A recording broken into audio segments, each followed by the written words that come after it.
So we have the pleasure to host our comrades from Cornwall, from the party name, Mebyon Kernow, the party for Cornwall. and here UDBy speaking, UDBy Youth, because our dear colleagues are from the youth branch too of Kernow Rydh. exactly, and so here it's UDBy Yawanko Youth for those who know us, and we've great pleasure to talk about culture because we are here in Lorient for the Interceltique Festival. It's been interesting. We've met with a couple of other Celtic guys. We had some very interesting discussion, but still, that might be interesting to have your point of view on the way Britain are advocating the culture through this festival. Yeah, well, I think it's absolutely fantastic to see all of the traditional bands with the bagad going through town, and all the music and all the dancing and the cultural revival that you guys have managed to build up over here. Um, to me, it feels a lot like our sea shanty festival in quite a few ways. I can see why. Yes, in the way that we're celebrating culture, but I mean, it feels quite commercial, which is like, what if I was going to criticize anything, it would be that there's a lot of consumerism happening here, but at the same time, it is fantastic to meet all of these different people and to discuss a lot of the issues that we're having. So you were telling us about what's happening with Nantes and the partition of Brittany.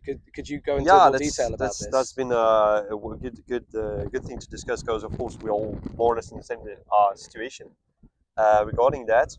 Well, the fact is, so we are in Lorient, in the fourth district region, which is Hmm. called the administrative region of Britain, which is not the cultural or historical region, Britain. So that's the reason to get lost. Hmm. And the fact is, Nantes is actually in the fifth district, which is not part of this administrative region, and it's in the region which have been basically created from scratch. The people are trying to put some efforts into developing culture in that ghost Hmm. phantom region are basically struggling because there's no roots and nothing concrete to build on.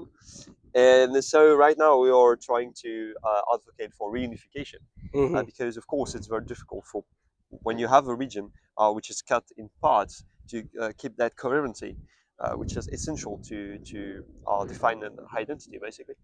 So this is our struggle right now to yeah achieve what we call reunification Yeah, to speak to the fifth district to come with the fourth one. Yeah, yeah. So Nantes is culturally Breton, absolutely. but it is being cut off from the rest of Brittany, right? Yeah, that's it. Yeah, yeah.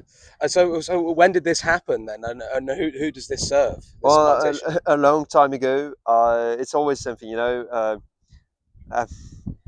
the fact is, French system is a very centralized one, Hmm. and it dates back to well, basically the 18th century mostly.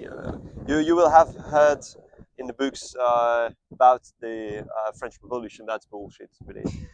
It's just like a few bourgeois people who gave rifles to the mob, and Hmm. they took the rifles away after the revolution was done. So there was nothing spontaneous. It was just like sheer planning, and there was just a bourgeois power that wanted to control the state. Yeah. And we are still living in the same system where you have a few bunch of people in Paris who control everything. Sounds Um, familiar. so Yeah. I guess yeah, I guess there's some similarities with the situation.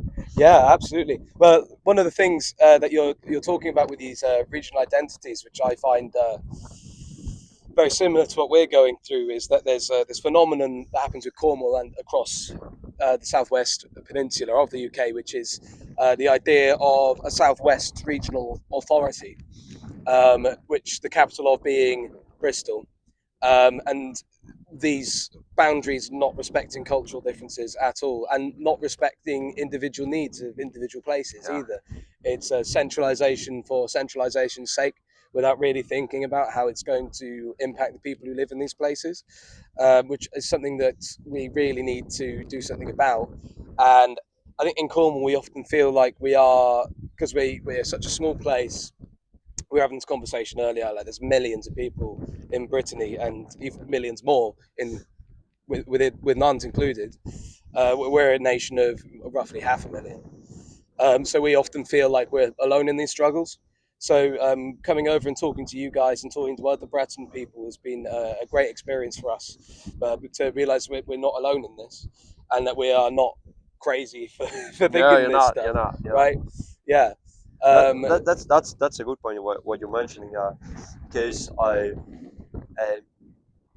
you just need to look into history books mhm. to see what's been told to. We had this discussion early on. Has been pretty interesting.